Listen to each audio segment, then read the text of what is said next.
The sound of a human lung struggling for air is a quiet, desperate thing. It's a rhythmic scraping like sandpaper moving across wet stone. For Arthur Penhaligon, that sound became the soundtrack to his final months.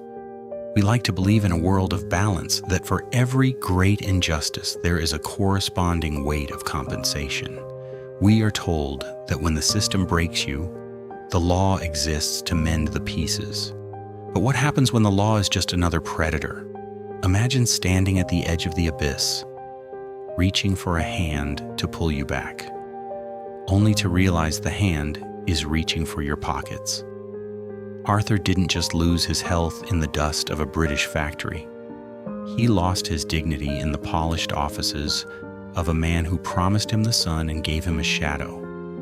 This isn't just a story about a medical tragedy. It's a story about the industry of hope, a predatory machine that harvests the dying for their last remaining scrap of value. It's about the moment you realize that the person sworn to fight for your life is actually the one presiding over its liquidation. In the end, the asbestos didn't kill Arthur's spirit. The cure did.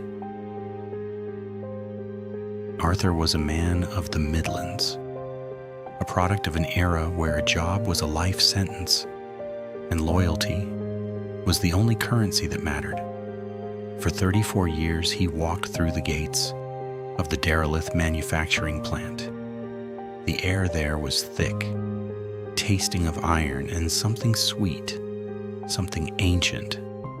In the 70s and 80s, they didn't talk about particulates. They talked about production quotas. Arthur was a Tier 1 pipe fitter, a man whose hands were permanently stained with the gray grime of the trade. He was a creature of habit. A thermos of tea, a ham sandwich at noon, and the steady rhythmic clang of the assembly line. He lived in a modest, semi-detached house with a garden he tended to with surgical precision. He had a wife, Mary, and a daughter who had just started her own family. His life was small, but it was solid. It was a life built on the assumption that if you followed the rules would protect you. He never complained about the dust that coated his overalls like a fine winter frost. He never questioned the lack of respirators. He simply worked. But the dust has a memory. It settles deep in the pleura, the lining of the lungs, and it waits. It waits for decades, silent and sharp, until the day it decides to wake up and remind you of every breath you took in those cavernous halls. The diagnosis was a death warrant delivered in a sterile room.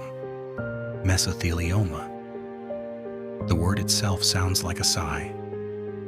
The doctor spoke of palliative care, of months rather than years, but Arthur wasn't ready to fade. He wanted a legacy for Mary. He went looking for a champion and found Marcus Thorne. Thorne's office wasn't in a crumbling industrial estate. It was in a glass and steel monolith in London. Thorne was the picture of elite competence. Bespoke navy suit, a silver-tongued confidence that made the law feel like a holy crusade. He didn't just promise a settlement. He promised a reckoning. He spoke of aggravated damages and corporate negligence with a rhythmic, hypnotic cadence. He looked Arthur in the eye, placed a hand on his shoulder and told him, "They stole your future, Arthur. I'm going to make them pay for it." There was an intimacy in his tone, a shared secret between the victim and the savior. He showed Arthur testimonials of multi-million-pound wins and photos of himself shaking hands with high court judges. For a man who felt like he was drowning, Thorne was more than a lawyer. He was a lifeboat. Arthur signed the contingency agreements without reading the fine print. He handed over his medical history, his work records, his very identity. He felt for the first time since the diagnosis a surge of adrenaline. He wasn't just a dying man anymore. He was a litigant. The game began with a flurry of activity. Folders arrived at Arthur's house, thick with legal jargon and embossed with the firm's gold crest. Thorne called twice a week, his voice crackling with the excitement of a hunter closing in on prey. "We've served the papers," he'd say. "The board of directors is scrambling. They're terrified of a jury." Then came the requests for administrative disbursements, court filing fees, expert witness retainers, forensic medical reviews. The sums were significant, 5,000 here, 10,000 there. But Thorne framed them as investments. "Every pound we spend now adds 10 to the final payout," he'd explain. Arthur dipped into his modest savings, then his pension. Mary was hesitant, but Arthur was resolute. He saw the numbers in his head, 3 million, 5 million. Enough to ensure Mary never had to worry about a heating bill again. The stakes were no longer just about justice. They were about survival. Every time the breath grew shorter in his chest, the urgency for the payout grew. He became dependent on Thorne's updates like a drug. The lawyer was the only person who treated Arthur like he still had power, and that feeling was worth every penny of the processing fees. The first crack in the facade was a phone call that went to voicemail, then another.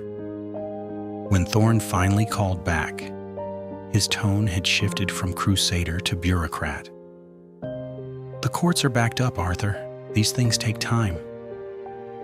The updates became vague. The negotiations that were supposedly at a fever pitch suddenly entered a cooling-off period. Arthur received a document from the High Court of Chancery, but when his daughter, a bit more tech-savvy than her father, tried to look up the case number on the public portal, nothing appeared.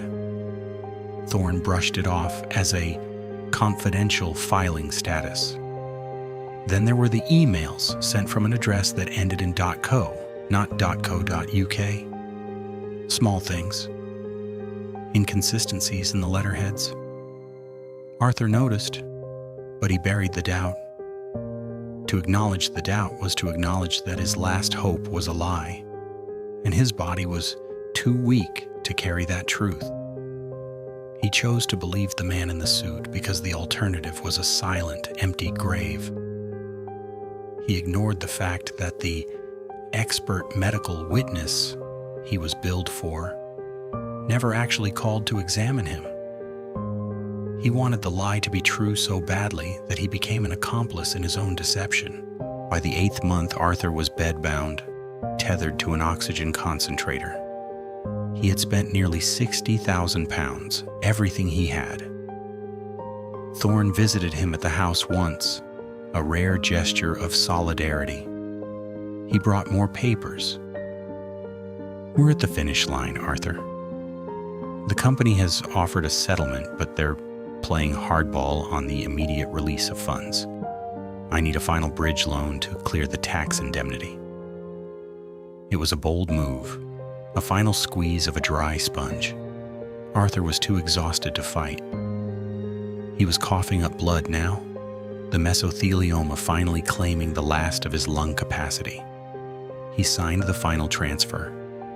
He was so far in, so deeply invested, that turning back would have meant admitting he had bankrupted his family for nothing.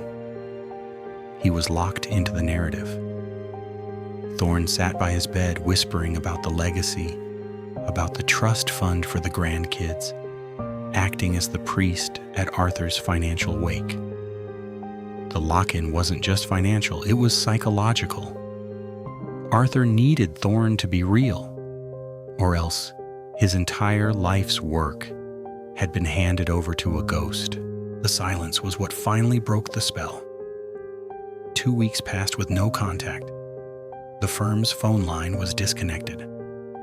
Arthur's daughter drove to the London office address, only to find a virtual office suite. A front where mail is collected, but no one actually works. The real blow came when she contacted the Derelith manufacturing plant's legal department directly. They were polite but firm. "We have no record of any litigation from an Arthur Penhaligon. We haven't been served any papers in 5 years." The world collapsed in an afternoon. There was no case, there were no negotiations. The high court documents were high-end forgeries, likely printed in a basement. Marcus Thorne wasn't a lawyer, he was a phantom. Every fee, every tax indemnity had been funneled through a series of shell companies and offshore accounts. Arthur sat in his chair, the oxygen hissing in his ears, realizing that his life savings had disappeared into the same void as his health. He had been fighting a war that didn't exist, led by a general who was actually the enemy. But the betrayal ran deeper than a simple con. An investigative journalist, tipped off by the daughter, uncovered the true identity of Marcus Thorne. He wasn't just a random scammer. He was a former lead paralegal at one of the country's top asbestos litigation firms. He knew the systems because he had helped build them. He knew exactly which companies had the biggest liabilities and which workers were the most vulnerable.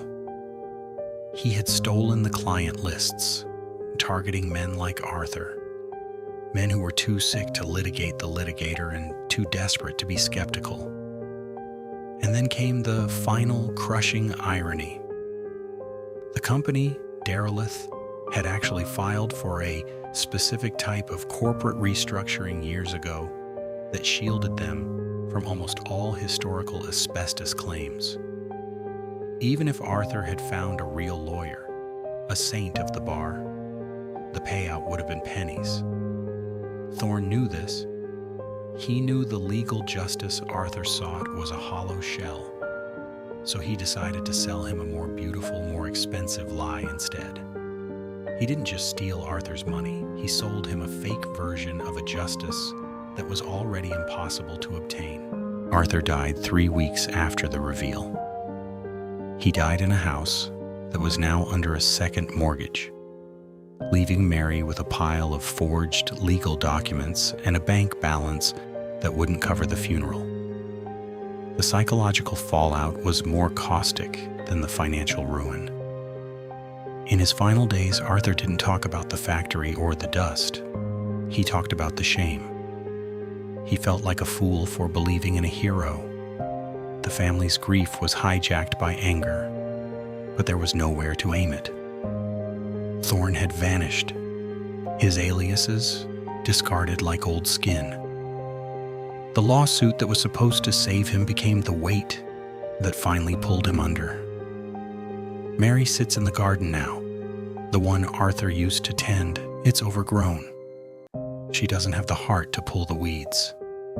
The factory stands 5 miles away, a silent tomb of rusted iron protected by its legal shields, while the man who gave it his life is buried in a pauper's plot. Why do we fall for it? Why did a man as grounded as Arthur let a ghost walk away with his life? It's because the scammer doesn't sell a product. They sell a resolution to cognitive dissonance. Arthur couldn't accept that his life was ending because of a corporate oversight he couldn't control. He needed a narrative where he was the victor, where the bad guys paid, and where his family was safe. Thorne provided that narrative. He used the sunk cost fallacy to keep Arthur paying. Once you've invested a little, you'll pay anything to avoid admitting that the first investment was a mistake. We are wired to trust the symbols of authority: the suit, the mahogany desk, the gold-embossed paper. In a world of complex systems, we look for a guide. The greatest predators are those who know how to dress like the guide while leading you into the thicket. The law is often compared to a blind goddess holding scales. We are told she is impartial. But for Arthur Penhaligon, the scales were rigged from the start. He was a man caught between two industries, one that used his body to build its profits, and another that used his death to build its fortune. We like to think we are smarter, that we would see the red flags, that we would know a predator when we saw one. But desperation has a way of blurring the vision. As you breathe in today, think of the dust you cannot see. Think of the systems you trust without question. Because the most dangerous lie isn't the one told by a stranger. It's the one we tell ourselves when we're too tired to keep fighting. Arthur died waiting for a check that was never printed, for a justice that didn't exist. In the end, he learned the hardest lesson of all. Sometimes, the person coming to save you is just making sure you're worth the effort of the kill.